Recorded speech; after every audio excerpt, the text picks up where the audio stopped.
terrible fire here in the Anaheim Hills area. A wildfire also tearing into Southern California. Dozens of homes gutted in Orange County. Firefighters outflanked by flames.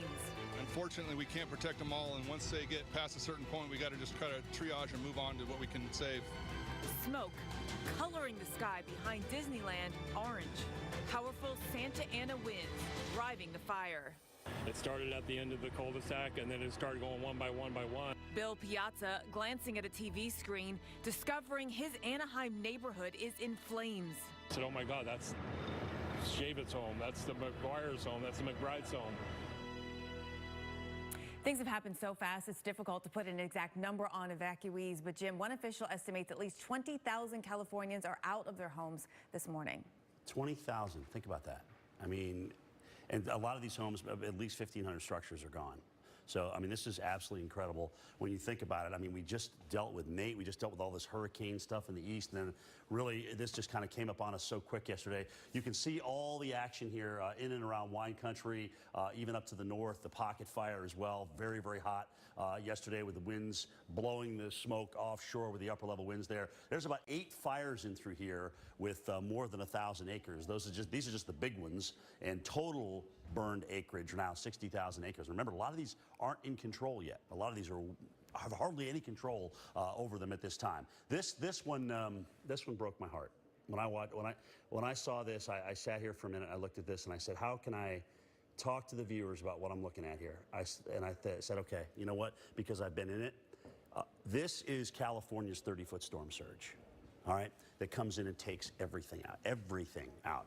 That's what happened here. I mean, if you're in the east and you've been just dealing with all these hurricanes, look at this. Everything is gone. Every single home is absolutely gone. Some of the big fires in California in terms of structures, again, we're up here around 1,500 and counting. And unfortunately, Napa and Sonoma are both no strangers to structural fires in through here. But Steph, this is something that we're going to be dealing with probably for the rest of the week, if not into next week, easily. And we get no help from Mother Nature whatsoever when it comes to the forecast. We're going to show you that here in a minute. But first, and the other thing about this is we're seeing the Bay Area all the way down into the Anaheim area, 2 huge areas getting hit right exactly at the same time. And this one in Southern California, it blew up real quick, and we'll be able to show you those satellite pictures later. So relative humidity, again, it's always going to be higher in the morning hours. It's going to drop as we head into the afternoon hours. And then where the wind shift will make a difference in where you're going to see the smoke, obviously, right? So we want to show you where those winds are going to be shifting from and how strong they're going to be. They're not going to be too terrible. 10 to 15 could be worse, but look at that wind shifting from the north. So it's going to start blowing everything south, which is going to make a difference for those of you who live south of the Bay Area. Then as we take you into Southern California, 10 to 15 mile-per-hour winds here. And again, into Southern California, typically the winds are pretty light, and the relative humidity in Southern California always a lot drier for us here. How about rain? I mean, we just get no help. It goes all to the north. Jim. All right, coming up, a fall driving danger. Believe it or not, it's not snow or ice or even rain. We're talking about wet leaves. They can leave roads slick and dangerous. We'll show you what you need to know if you find yourself on a road that is covered with wet leaves. All right, Jen, what are people sharing on social media this morning? It is fire and ice on social this morning, and absolutely devastating images coming out of Fountain Grove, California. Look at this. I mean, everything burned. The Tubbs fire raging through neighborhoods. This is what's left of Jay's dad's home. So far, at least 1,500 structures have burned. We will keep you up to date on the wildfires in California all morning long. We'll be right back with more after your local on the 8s right here on AMHQ. Financial, established by MetLife.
Time to check your travel conditions at 20 past the hour here on AMHQ. Let's look live now at the I-95 corridor from